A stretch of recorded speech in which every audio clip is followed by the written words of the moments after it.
오늘은 거룩한 출발 시리즈 5번째 자족, 만족이라는 제목으로 여러분들과 함께 은혜를 나누고자 합니다. 오늘 말씀을 시작하면서 여러분들에게 질문을 통해서 오늘 말씀을 좀 시작하려고 그래요. 여러분 스스로 생각할 때 인생이 좀 만족스러우십니까? 어떠신 것 같아요? 내 인생은 좀 만족스러운 인생이었다. 아니, 나는 좀 부족한 인생이었던 것 같다. 다양한 생각이 있으실 것 같아요. 지금 우리가 살아가는 이 시대를 부르는 이름이 정해졌더라고요. 그 이름이 뭐냐? 코로나 블루예요. 코로나 블루. 코로나 블루라는 건 뭐냐면, 블루가 뭐 하늘에 파랗다, 희망 뭐 이런 뜻이 아니라 우울함을 뜻하는 색깔입니다. 그래서 코로나로 인해서 사람들이 정말 여러 가지 환경에 제약이 많잖아요. 그러면서 사람들의 마음이 어두워지고 우울해졌다는 거예요. 이게 한 개인의 문제가 아니라 사회 전반적으로 사람들이 힘들어하고 우울해하는 사회가 되었다. 그래서 이 사회를 부르는 이름이 코로나 블루였어요. 그런데 이게 얼마 전까지 이름이, 지금 새로운 이름이 정해졌는데, 그게 뭐냐면 코로나 레드예요. 레드는 뭐예요? 사람들이 우울함을 참고 참았는데 도대체 이게 언제 끝날지 모르겠다는 거예요. 그러니까 마음에 점점 분노가 쌓여서 이게 폭발하고 있다. 그래서 지금 시대는 이 분노가 폭발하는 시대, 코로나 레드 시대다라고 이야기하고 있습니다. 그런데 인류의 역사를 이렇게 들여다보면 사람들은요, 늘 무엇을 위해서 살아왔냐 하면 만족을 위해서 살아온 사람입니다. 그래서 서양은 이 만족을 어떤 이름으로 불렀냐면 행복, 해피. 그래서 행복을 추구하는 삶을 살아왔고요. 동양은 이 만족이라는 이름의 또 다른 이름이 뭐냐면 복이에요, 복. 그래서 복을 구하는 인생을 추구하면서 살아왔죠. 그런데 서양은 그렇게 해피, 이 행복을 추구하면서 달려왔고, 동양은 복을 추구하면서 계속해서 달려왔는데, 지금까지도 그 행보가 끊어지지 않는다는 얘기는 뭐예요? 내가 만족스럽다는 얘기예요? 만족스럽지 못하다는 얘기예요? 아직 만족스럽지 못하다는 얘기죠. 인류는 역사상 과학기술이 지금 가장 최대로 발전한 시대를 살아가고 있어요. 그리고 자본주의의 발달로 인해서 세상은 그 어느 때보다 풍요롭다고 합니다. 그런데 지금처럼 코로나가 세상을 덮치기 전에도 이 행복도를 조사해 보면 그 어느 때보다도 우울하다고 말하는 사람들이 점점 더 많아지고요. 심지어 자살하는 사람들도 너무나 많아요. 우리가 살아가는 이 일본 땅과 우리의 모국인 한국은요, 전 세계에서 자살률이 1, 2등을 다투는 나라예요. 왜 그럴까요? 고도로 발전해 있고 물질도 풍성해졌는데 왜 우리는 이전보다도 불행하다고 느끼고, 심지어는 스스로 목숨을 포기하는 이런 일들이 우리 주변에 계속해서 일어나요. 돈 필요해요. 성공 필요해요. 그런데 돈을 버는 것, 성공하는 것이 인생의 목표가 되었을 때 사람들의 결국이 어떠한지를 우리 사회는 보여주고 있는 거죠. 그렇다면 성경은 이에 대해서 무엇라고 말씀하실까요? 창세기에 보시면 하나님께서 우리를 처음 지으셨을 때의 모습이 나타나요. 그때 하나님이 우리 인간을 지으시고 뭐라고 표현하셨냐면 보시기에 심히 좋았다라고 말씀해요. 만족스러웠다는 거죠. 하나님이 우리를 처음 지으셨을 때 인간의 상태, 그 하나님과 연합하면 우리는 참으로 만족스러운 존재가 된다라고 성경은 가르쳐주고 있는 거예요. 그러면 우리는 어떻게 하면 이 만족을 회복하는 그러한 인생을 살아갈 수 있을까요?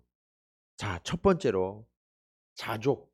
이 자족은 환경과 상황을 초월하는 비결이 된다라고 말씀하고 있어요. 우리가 환경과 상황을 초월한다라고 생각하면 여러분 무엇이 떠오르세요? 많은 분들이 내가 힘들고 어려운 상황을 그냥 버티는 인내 또는 고행, 수행 이런 것들을 떠올리세요. 이런 시도들은 고대 그리스 철학에서 있었고요. 그리고 동양에서는 불교, 힌두교 같은 그런 종교적 수행에서 오랫동안 시도되었던 일이죠. 그런데 이런 일들을 다 할 수 있느냐? 그들이 고행하는 모습을 보면요. 다른 사람들은 나는 못해 하고 엄두조차 낼 수 없는 그런 극단적인 수행을 하는 그런 수도자들을 우리는 보게 되죠. 그리고 그 수도자들이 수행하고 고행하는 그 모습을 보면 만족을 얻는 게 아니라 그 만족을 추구하려고 하는 내 안의 욕망 자체를 억제하고 없애려는 노력이지 만족을 시키려는 노력이 아니라는 것을 우리는 알게 돼요. 그렇다면 성경은 이 만족에 대해서 어떻게 가르치고 있느냐? 전혀 다른 말씀을 하고 있어요. 세상에서 만족을 위해 우리는 쉬지 않고 달려가잖아요. 그리고 열심을 내죠. 또 어떤 사람들은 아까 수행하는 사람들처럼 이 만족하려고 하는 것을 좀 내려놓고 억제하려고 노력도 하기도 해요. 그런데 오늘 본문에 나오는 사도 바울의 이야기를 한번 들어볼까요? 11절 말씀 우리 한번 같이 읽겠습니다. 11절 자 시작.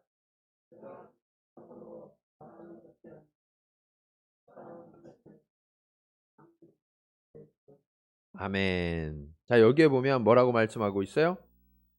궁핍한 것을 견디는 게 아니라는 거예요. 만족, 자족은 궁핍한 걸 버티는 게 아니라 무기력해서 아무것도 할 수 없는 상태를 말하는 게 아니에요. 오히려 자신이 처한 그 상황이 만족스럽든지 풍성하든지 아니면 가난하든 그것을 초월해서 이 만족을 누리는 법에 대해서 이야기하고 있는 거죠. 초월한다는 얘기예요. 바울의 이야기를 조금 더 들어보면 어떤 초월인지를 알 수 있어요. 12절 보시면 나는 비천에 처할 줄도 알고 풍부에 처할 줄도 알아 모든 일 곧 배부름과 배고픔과 풍부와 궁핍에도 처할 줄 아는 일체의 비결을 배웠노라. 배부름도 처한다는 거예요. 배고픔도 처한다는 거예요. 풍부함에도 들어간다는 거예요. 부족함, 결핍에도 들어간다는 거예요. 그런데 그런 상황이 어떠하든지 바울은 항상 만족할 수 있는 일체의 비결이 그에게 있다라고 고백하고 있는 거죠. 여러분, 고행은 어떤 거예요? 일부러 배고픔, 고통, 부족함, 결핍 이런 것으로 나를 몰아넣는 거예요. 그런데 그런 게 아니라 풍부할 때나 그렇지 못할 때나 변함없이 평정을 유지하고 만족할 수 있는 비결이 그에게 있다는 얘기죠. 어떻게 그럴 수 있을까? 한번 이것에 대해서 우리가 생각해 보기 원합니다. 여러분, 세상에 속한 물질이나 사람, 권력, 성공 이런 것들은요. 잠깐 있다가 다 사라지는 것들에 불과하죠. 돈이 많으면 좋을 것 같아요. 그렇죠? 여러분 돈 많으면 좋겠죠? 예, 저도 돈 많으면 좋겠어요. 예. 근데 돈이 많으면 좋을 것 같은데 그 기쁨과 만족은 잠시뿐이에요. 돈은 있다가도 사라지지만 돈이 아주 많은 분들은 돈이 그래도 계속 쓸 게 있으니까 어떻게 하냐면 돈이 많으면 만족스러울 줄 알았는데 만족스럽지 않은 거예요. 그래서 그 돈을 가지고 어떻게 하냐면 그 열심히 번 돈을 뭐 해요? 써요. 예. 열심히 벌면서 만족을 느꼈는데 이제는 그게 만족이 안 되는 거예요. 그러니까 돈을 쓰기 시작해요. 어디다 쓰나요, 여러분? 돈을 어디다 써요? 네. 돈이 주체할 수 없을 정도로 많은 분들은 돈을 어디다 쓰나요? 네. 요즘 먹는 데 많이 쓰죠? 네, 먹는 데 많이 써요. 그리고 또 어디다 써요? 그걸로도 다 안 채워지면 옷 사고 명품 걸치고, 네. 그러면서 이제 하다가 최근 들어서 코로나 직전까지는 사람들이 어디다 돈 썼어요? 세계 돌아다니면서 막 여기저기 여행하면서, 예. 그러면서 만족을 채우려고 했던 거예요. 여러분, 이처럼요, 돈은 있어도 만족이 안 되고 그것을 써도 만족이 안 되는 게 돈이라는 거예요. 예. 일에 대해서도 우리는 성공하기를 원하죠. 사람들이요, 이번 일만 성사되면 소원이 없겠다, 정말 기쁘겠다라고 이야기하는데, 그 일이 성사되면 어때요? 너무 기쁘고 즐겁지만 조금 지나도 계속 즐겁고 행복한가요? 그렇지 않아요. 그 다음 일이 또 기다리고 있어요. 그러니까 사람들이 불만족하고 걱정하고 염려하죠.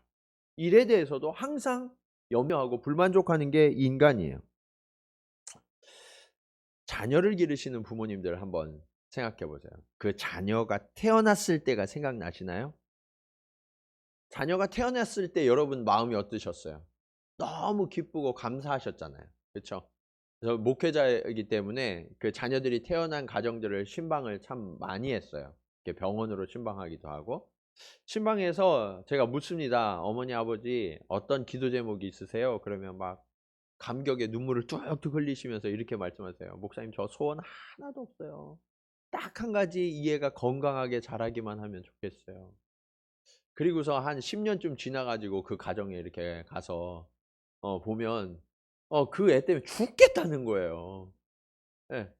아, 건강한데 뭐가 문제예요? 건강하기만 바라셨잖아요. 그러면 목사님, 그것만으로는 만족이 안 돼요. 우리 애 너무 공부를 안 해요, 공부를. 예. 너무 말을 안 들어요. 그러면서 그 애 때문에 죽겠다고, 예, 그렇게 말씀하시더라고요. 내가 너무너무 사랑하는 자녀잖아요. 그런데 그렇게 사랑하는 사람으로도 만족이 돼요, 안 돼요? 안 돼요. 왜 그럴까요? 이 세상의 소유, 내가 따라갔던 성공, 심지어 사랑하는 사람들, 다 한계가 있는 존재라는 거예요. 그렇다면 우리의 이 만족을 채워주는 그거는 어떤 게 될까요? 그것은 한계가 없는 대상이어야 된다. 이 세상에 한계가 없는 대상은 어떤 게 있어요? 유일한 분, 우리의 아버지 하나님, 그분밖에 없어요. 그분은 무한하세요. 그분은 전능하세요. 그분은 전지하세요. 그래서 언제나 우리를 아시고 우리를 채우시고 우리를 공급하시는 유일하신 분, 그분이 바로 하나님이세요.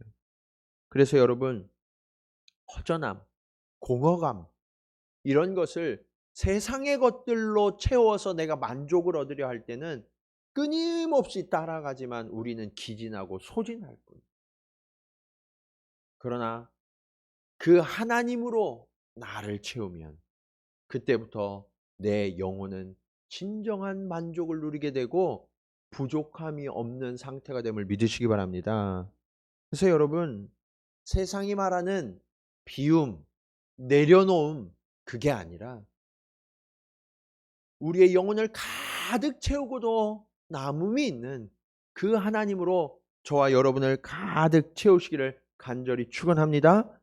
그게 사도 바울의 고백이에요. 우리 13절 말씀 함께 같이 읽겠습니다. 13절 말씀. 자, 시작.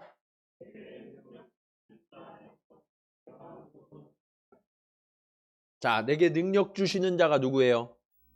하나님이죠. 그러면 그 하나님 안에 있을 때 내가 무엇을 할 수 있대요? 모든 것을 할 수 있대요. 그것을 믿으십니까? 여러분, 하나님 안에만 있으면 우리는 불가능함이 없어요. 그래서 우리는 염려하거나 두려워하거나 낙심할 이유가 없어요. 내 삶을 포기할 이유가 없어요. 그 하나님이 나에게 능력이 되시고 나의 모든 것이 되기 때문이죠. 그래서 우리가 해야 될 것은 뭐냐? 그 하나님을 깊이 사랑하는 것. 다른 것을 사랑하지 마세요. 내 아내, 내 남편 사랑의 대상이지만 집착하시면 안 돼요. 그러면 우리는 그 대상이 우상이 돼 버리고 말아요. 내 자녀가 우상이 돼 버리고 말아요. 하나님께만 집착하셔야 돼요. 여러분, 돈에 집착하면 어떻게 되나요?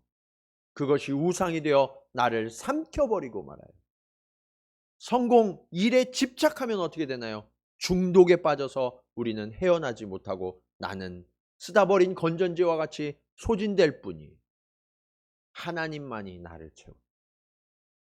우리 옆에 계신 분들하고 이렇게 인사하겠습니다. 내게 능력 주시는 자 안에서 모든 것을 할 수 있습니다. 자, 시작. 아멘. 그 하나님만 의지하시기를 축복합니다. 자, 두 번째로. 그러면 하나님은 어떻게 우리에게 자족을 주시는가? 자족의 통로는 나눔이라는. 자족의 통로가 뭐라고요? 나눔이에요.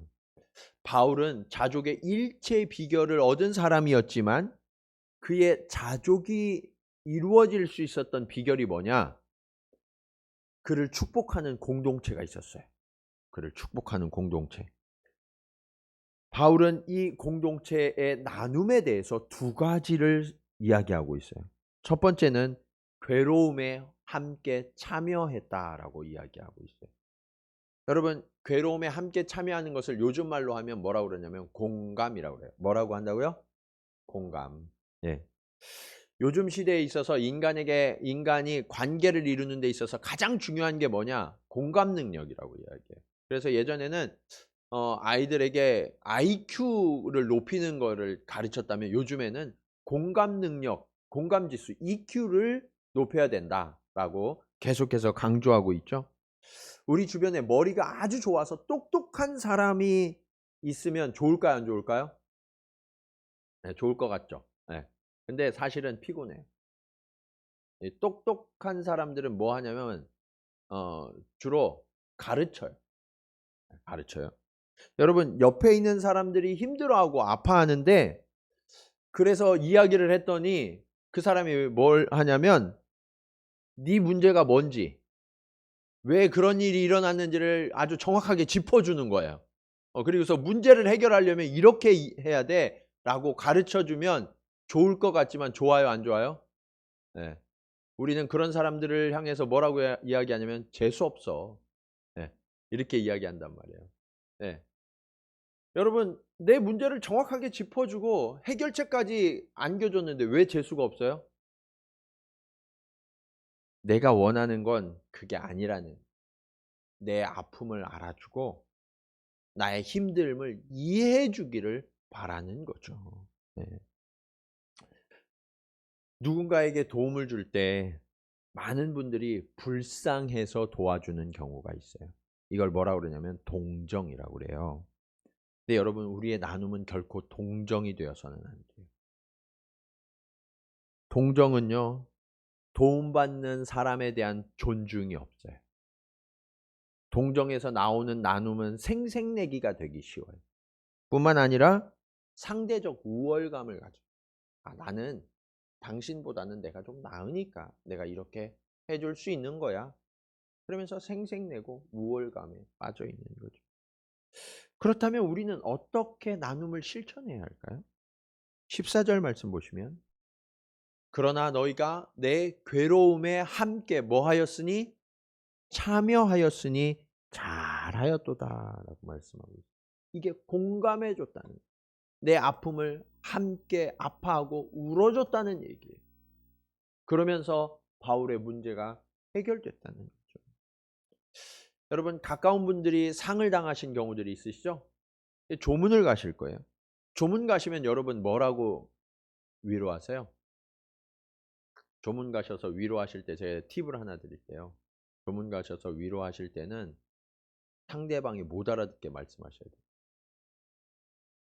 뭐라고 하긴 하는데 못 알아듣게 이야기하는 게 제일 위로가 돼요. 그러면서 손을 따뜻하게 잡아주시거나 안아주세요. 네. 무슨 말이 필요한 게 아니거든요. 네. 상대의 마음이 너무 무너져 있는 상태예요. 너무 아파서 아무 말도 할 수 없는 상태예요. 그런데 그런 사람에게 말을 끌어올리는 행위는 결코 공감하지 못하는 행위. 오히려 아무 말 없이 안아주고 손잡아주는 것이 그 상대를 훨씬 더 위로하는 행위가 되는 거죠. 지금 바울은요, 자신이 감옥에 갇혀 있어요. 너무나 힘들고 어려운 이 상황 가운데 빌립보 교회가 그 괴로움에 함께 참여해 주었던, 그 괴로움에 함께 참여하는 그 마음으로 인하여서 바울의 마음이 회복되어지고 감사가 일어나고 있었다고 고백하고 있는 거예요. 여러분 주변에 아파하시는 분 계세요? 마음이 너무 힘들어 하시는 분 계세요? 섣불리 말하려고 하지 마세요. 그냥 들어주세요. 마음을 읽어주시고 따뜻하게 손잡아 주시고 안아주시는 것, 그것이 최고의 위로가 됩니다. 저는 우리 교회가 그런 교회가 됐습니다. 가끔 보면 내가 사업이 잘 되고 하는 일이 잘 되고 막 이럴 때에는 교회 나와서 막 밝게 말씀하시고 찬송도 막 힘차게 하시고 하시던 분들이 사업이 어려워지고 내 상황이 어려워져서 문제가 생기면 슬그머니 교회 안 나오십니다. 왜 그럴까요? 사람들이 쳐다보는 시선이 동정의 시선으로 바라보는 것 같아서. 그래서 교회 나올 수 없는. 마음으로는 위로가 필요하고 공감이 필요한데 사람들이 공감해 주는 게 아니라 그냥 가벼운 말로 툭툭 한마디씩 던지는 게 너무 마음이 아프고 상처가 돼요. 그래서 힘들고 어려울 때 정말 주께로 나와서 위로받아야 될 때 사람들이 교회에 나오죠. 여러분, 저는 우리 교회가 정말 세상 어디에서도 위로를 받지 못하고 아파하고 힘들어하는 영혼들이 그럴 때일수록 이 교회에 찾아와서 하나님의 크신 사랑으로 회복되어지고 우리의 잡아주는 그 손길로 말미암아서 다시 일어나게 되는 그러한 교회가 되기를 간절히 축복합니다. 또 한 가지 나눔이 있어요. 그 나눔은 뭐냐면 필요를 채워주는 나눔입니다. 나눔은요, 사실은 받는 사람보다 나눠주는 사람에게 우선 축복이 돼요. 왜냐하면 나눔이야말로 하나님께서 우리에게 주신 것들을 바르고 선하게 사용하는 법을 배우는 최고의 기회가 되기 때문이거든요.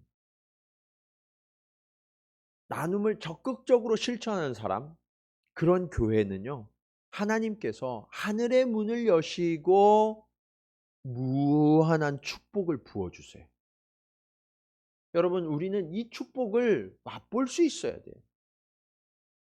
하나님의 무한하신 그 축복을 우리는 어떻게 경험할 수 있느냐?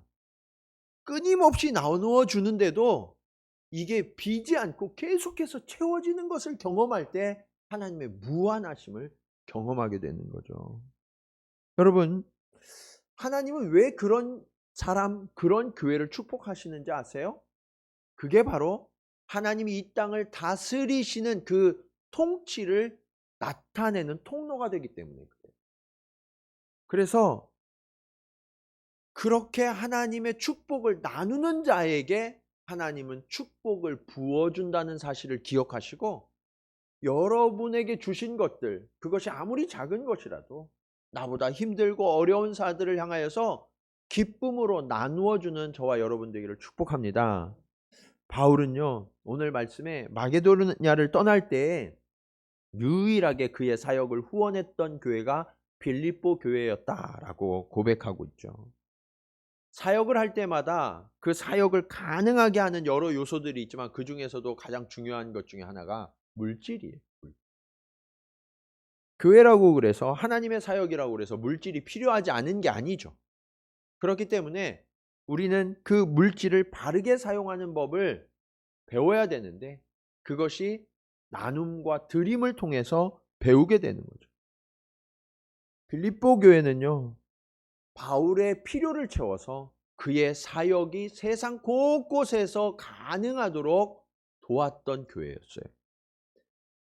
그 덕분에 땅끝까지 이르러 증인되는 사역을 바울이 감당할 수 있었고 수많은 영혼들이 주께로 돌아올 수 있었고, 그래서 저는 하늘나라에 가면 이 바울의 사역을 통해서 구원을 얻게 된 수많은 영혼들이 있을 텐데 그 수많은 영혼의 열매들 위에 붙여진 이름이 빌립보 교회일 거라고 확신해요. 빌립보 교회의 섬김과 구원을 통해서 구원받은 영혼입니다. 명예전당에 그런 거 있잖아요. 우리는 하늘나라에 가면 그 천국 명예전당에 우리의 이름이 쓰여질 텐데 그 이름이 쓰여지는 가장 복되고 영광스러운 방법이 뭐냐? 그것은 바로 드림과 나눔을 통해서 이루어짐을 믿으시기 바랍니다. 그래서 여러분, 세상의 것들을 많이 쌓고 세상의 것으로 여러분의 이름을 남기려고 하지 마세요. 오히려 하늘의 것을 많이 쌓고 하늘의 추수를 거두는 일에 여러분에게 주신 물질과 재능과 시간과 건강을 들여서 헌신한다면 하나님께서 여러분의 이름을 정말 아름답게 높이시고 기록하여 기념이 되게 하실 줄로 믿습니다. 빌립보 교회의 이 도움은 한 번에 그친 게 아니었어요. 16절에 보시면 이렇게 말씀하고 있죠. 데살로니가 있을 때에도 너희가 한 번뿐 아니라 두 번이나 나의 쓸 것을 보내었도다. 이후에도 빌립보 교회는 계속해서 바울의 사역을 돕고 바울의 마음과 함께했던 교회였어요. 여러분, 하나님이 여러분을 축복하시기를 원하십니까? 그렇다면 하나님이 축복하실 이유를 만들어 드려야 되잖아요. 아, 내가 저 사람은, 저 영혼은 축복해줘도 마땅하겠다. 그게 뭐냐? 나의 성공이나 부유함을 위해서 사는 것이 아니라 하나님의 사람들과 하나님의 사역적 필요를 위하여서 내게 주신 것을 드릴 때, 나눌 때 내가 통로가 되는 거죠. 그러면 하나님이요, 부어주시지 않을 이유가 없는 거예요. 그래서 우리의 그릇을 크게 만들어요. 넓게 만들어요. 그럴수록 하나님은 더 많은 것을 부으셔서 하나님의 역사가 세상 곳곳에 나타나게 하시죠. 내가 다 가지는 것보다 나눌 때 훨씬 더 커진다는 이 비결, 이것이 자족의 비결이 되고, 그렇게 될 때 이 자족이 나에게만 머무는 것이 아니라 우리의 이웃들에게도 계속해서 번져가서 하나님의 놀라운 축복이 이 땅을 뒤덮게 되는. 여러분, 오늘 하나님은 저와 여러분, 우리 동경지구촌교회를 사용하셔서 이 땅을 위로하고 이웃들을 일으키는 축복의 통로가 되게 함을 믿으시기 바랍니다. 그것만 잘하면 하나님께서 반드시 저와 여러분을 하늘의 문을 여시고 축복해 주셔서 그 축복을 나누는 통로가 되게 하실 줄로 믿습니다. 자, 마지막으로 우리가 자족할 때 이루어지는 단계가 나타나고 있어요. 오늘 말씀의 마지막 교훈입니다. 우리는 자족할 때 마지막으로 어떤 상태가 되느냐? 하나님께 영광을 돌리는 상태가 된다는 거예요. 아까 말씀드렸지만 빌립보서를 쓸 때 바울은 어디에 있었다고요? 감옥에 있었어요. 감옥에. 여러분, 인간적으로 볼 때 감옥에 있으면 만족이 돼요, 안 돼요? 안 돼요. 힘들까요? 안 힘들까요? 힘들어요. 지금은 감옥이 그래도 시설이라도 좋죠. 예전엔 그냥 땅 파고서 지하에다가 그냥 묻어둔 거예요. 얼마나 열악한 상태에 있었는지 몰라요. 결코 만족할 수도, 감사할 수도 없었던 그런 상태에서 바울은요, 빌립보 교회가 바울을 기억하고 마음으로 함께 고난받고 그의 필요를 채워줬을 때 말로 표현할 수 없는 기쁨이 그 안에서 일어나고 있었고 힘을 얻게 되었다라고 고백하고 있죠. 그래서 바울은요, 이 빌립보 교회를 위해서 무언가 하고 싶었어요. 그런데 바울이 감옥에 갇혀 있으니까 아무것도 할 수 없잖아요. 그래서 바울이 할 수 있는 유일한 일을 합니다. 그게 뭐냐? 자신 대신 하나님께서 빌립보 교회 성도들을 위해서 일해 주시고 자기에게 베풀어 주신 그 은혜보다 더 크고 풍성한 것으로 그들에게 갚아주시기를 기도한 일이에요. 19절로 20절 말씀 우리 한번 볼까요? 자, 다 같이 읽겠습니다. 시작.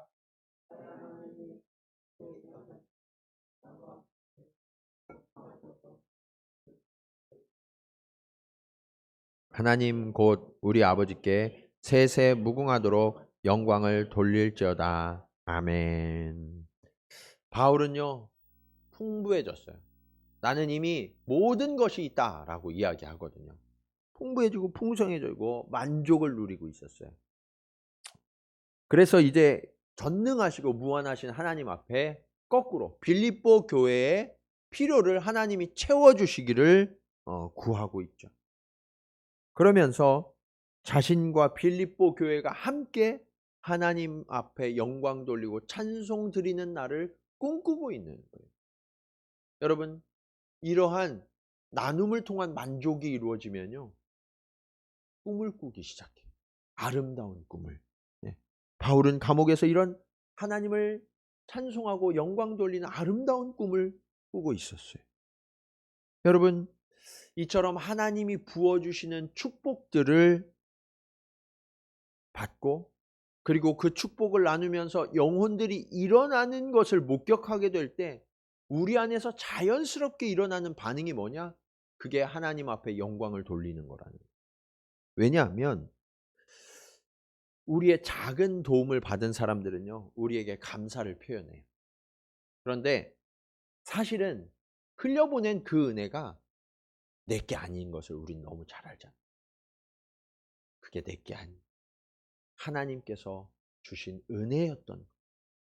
그래서 나는 그냥 이 은혜를 흘려보내는 통로입니다 라고 고백하는, 하나님을 알려드리는 그 형제를, 그 자매를 하나님께서 얼마나 사랑하시는, 그 은혜를 나누면 결국 우리는 함께 하나님을 찬양하게 돼요.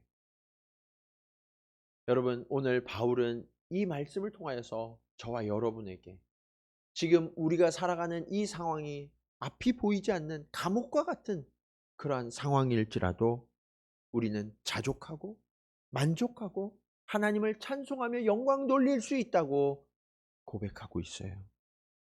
여러분, 아무것도 보이지 않으세요? 내가 할 수 있는 일이 아무것도 없어서 갇힌 것처럼 느껴지세요? 그렇다면 이 순간에도 여러분을 사랑하시고 여러분을 위하여 일하기를 멈추지 아니하시는 그 하나님을 의지하는 시간으로 바꾸시기 바랍니다. 그리고 그 하나님을 신뢰하기 때문에 지금 내가 부족하고 연약하고 힘이 없어도 내게 남아있는 그 작은 것으로 나보다 연약하고 힘든 이들에게 나누시고 섬겨보세요. 이것은 씨앗을 심는 일. 무슨 씨앗이냐? 자족의 씨앗. 믿음이 없으면 이 자족의 씨앗을 결코 나누어 심을 수가 없어요. 그런데 하나님께서는 우리의 믿음을 보시고 이 자족의 씨앗이 뿌리 내리고 자라나서 풍성하게 열매 맺게 하실 줄로 믿습니다. 내 마음에 심겨진 이 자족의 씨앗이 내가 함께 나눌 때 우리 이웃의 마음밭에도 함께 뿌려지고 심겨지고 그렇게 함께 자라나서 열매를 맺는 그 하나님의 나라, 세상 사람들이 볼 때는 결코 만족할 수 없는, 도저히 일어날 수 없는 그 일이 일어나는 현장을 바라볼 때 세상 사람들은 깜짝 놀라 기적이라 말하며 이것이야말로 하나님이 살아계신 증거라고 노래하지 않겠습니까? 이러한 노래를 날마다 부르시며 우리의 삶으로 하나님 앞에 영광 돌리는 저와 여러분, 우리 동경지구촌교회가 되시기를 주님의 이름으로 간절히 축원합니다. 우리 이 시간 말씀을 기억하시면서 함께 기도하기 원합니다. 우리 고백하며 찬양할 때 하나님, 그렇습니다. 내가 믿음이 없어서 그 하나님이 나를 채우시는 하나님이심을, 내가 깨닫지 못했습니다. 하나님, 내가 믿음이 없어서 나보다 힘든 사람을 보면서 내가 기꺼이 나눌 수 없었습니다. 그러나 주님, 이제는 내가 나누겠습니다. 내가 그 사랑의 씨앗, 그 자족의 씨앗을 함께 뿌려서 더 풍성한 열매를 맺는 주님의 지체요, 주님의 축복의 통로가 되겠습니다. 우리 그런 고백으로 함께 찬양 드리시겠습니다. 주님, 제 마음이 너무 둔해서 주님을 볼 수 없습니다. 이 땅에 속하여 이 땅만 보다가 주님 손을 놓쳤습니다. 나는 나그네로 왔는데 왜 주저앉게 되었나. 나는 정직인데 언제부터 내 삶의 주인이 되어버렸나. 믿음이 없이는 기쁘시게 못하나니 보된 수고도 다 헛될 뿐이라. 믿음이 없어서 무너진 삶의 모든 자리에 다시 주님을 기다립니다. 주님, 내 마음이 너무 둔해서 주님을 볼 수 없습니다. 이 땅에 속하여 이 땅만 보다가 주님 손을 놓쳤습니다. 나는 나그네로 왔는데 왜 주저앉게 되었나. 나는 정직인데 언제부터 내 삶의 주인이 되어버렸나.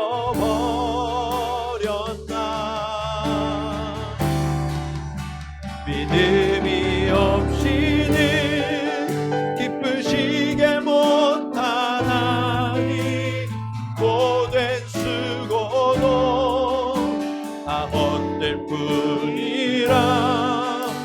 믿음이 없어서 무너진 삶의 모든 자리에 다시 주님을 기다림. 믿음이 없이는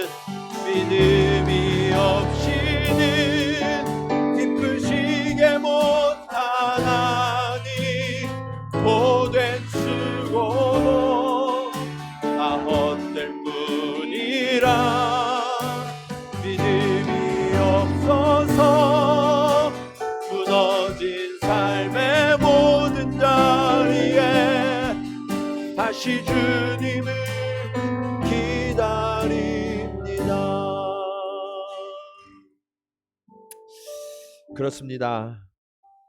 믿음이 없어서 주님을 볼 수 없어서 우리는 만족하지 못했고 감사하지 못했습니다. 오늘 성경은 자족은 환경과 상황을 초월하는 일체의 비결이라고 말씀하십니다. 주님, 나의 눈을 뜨게 하셔서 나를 공급하시고 나를 채우시는 무한하신 하나님을 보게 하여 주시옵소서. 그리고 그 하나님을 신뢰하기 때문에 오늘 내가 믿음으로 나의 가진 것들, 하나님이 내게 주신 것들을 나누게 하시고 공감하게 하여 주시옵소서. 그리고 주님, 우리의 삶이 그렇게 함께 나누어짐을 통하여서 하나님 앞에 영광 돌리는 하나님의 나라를 이루어 주시옵소서. 우리 그렇게 함께 기도 드리시겠습니다. 할렐루야. 아버지 하나님, 하나님께서 오늘 우리 가운데 찾아와 주셔서 이 어둡고 고통 가운데 있는 이 상황 가운데 일체의 비결, 하나님 은혜로 말미암아 자족할 수 있는 일체의 비결을 가르쳐 주시니 감사합니다. 아버지 하나님, 나는 이 어려운 환경 때문에 감사할 수가 없었고, 아버지 하나님, 이 무너진 상황 때문에 하나님 만족할 수 없는 줄로만 알았습니다. 그러나 주님, 하나님이 주시는 만족, 그 기쁨은 환경과 상황을 초월하는 일체의 비결이 됨을 깨닫게 하여 주시니 감사합니다. 아버지 하나님, 나의 능력이 되시는 그 하나님 앞에서 내가 모든 것을 할 수 있노라 하는 이 고백이 오늘 우리의 고백이 되게 하여 주시옵소서. 그리하여서 주님, 내가 지금 감옥에 갇혀 있고 아버지 하나님 아무것도 할 수 없는 그 상황 가운데에서도 하나님 앞에 저들의 필요를 채워주시기를 간구했던 바울처럼 아버지 하나님, 오늘 나보다 힘들고 어려운 자들을 향하여서 나에게 주신 그 작은 것을 함께 나눌 수 있는 믿음의 행위가, 믿음의 나눔이 우리 가운데 시작되게 하여 주시옵소서. 아버지 하나님, 우리는 여전히 부족하지만 그 하나님을 신뢰하기에 오늘 나눔을 시작합니다. 그러할 때 하나님께서 더 풍성한 것으로 우리를 채워주시고 날마다 부족함이 없도록 하나님이 부어주실 줄로 믿사오니 아버지 하나님, 이 믿음의 응답을 이루어주시고 아버지 하나님, 그러한 자족이 우리 가운데 날마다 고백되게 하여 주셔서 이것이 기적이 되어 하나님 앞에 영광 돌리고 하나님을 알지 못하던 자들도 하나님 앞에 돌아와 하나님의 영광을 맛보며 하나님 나라를 경험할 수 있는 그러한 축복의 통로가 될 수 있도록 주여 인도하여 주시옵소서. 아버지 하나님, 오늘 우리는 너무나도 어려운 상황 때문에 경제적으로 찌들리고 경제적인 문제뿐만 아니라 우리의 관계도 틀어지고 내 상황이 너무 힘들어서 건강도 허락하지 않아서 나는 만족할 수 없다고 원망하고 불평으로 내 삶을 가득 채우는 어리석은 자였음을 주님 고백하며 회개합니다. 주님, 내가 믿음이 없었습니다.